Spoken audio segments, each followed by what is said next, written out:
సత్యనారాయణ స్వామి వారి వ్రతకథలో ఒక ప్రత్యేకమైనటువంటి విశేషం ఉంది. అది 5 అధ్యాయాలుగా విభాగం చేయబడి ఉంటుంది. అందులో మొట్టమొదటి అధ్యాయం దగ్గరికి వచ్చేటప్పటికీ అసలు ఆ వ్రతాన్ని ఎలా చెయ్యాలి అనేటటువంటి విధి విధానాల గురించి పేర్కొనడం జరిగింది.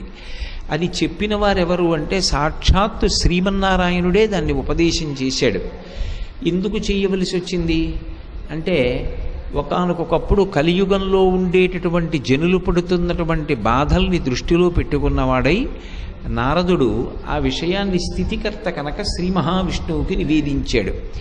ఏమి నివేదించేటప్పుడు బ్రహ్మగారికో పరమశివుడికో నివేదించకుండా శ్రీ మహావిష్ణువుతో ఎందుకు నివేదించాలి అంటే, శ్రీ మహావిష్ణువుకి తత్వతః ఒక లక్షణం ఉంటుంది. ఏమిటా లక్షణము అంటే, ఆయన ఎప్పుడూ కూడా ఈ లోకములను రక్షించవలసిన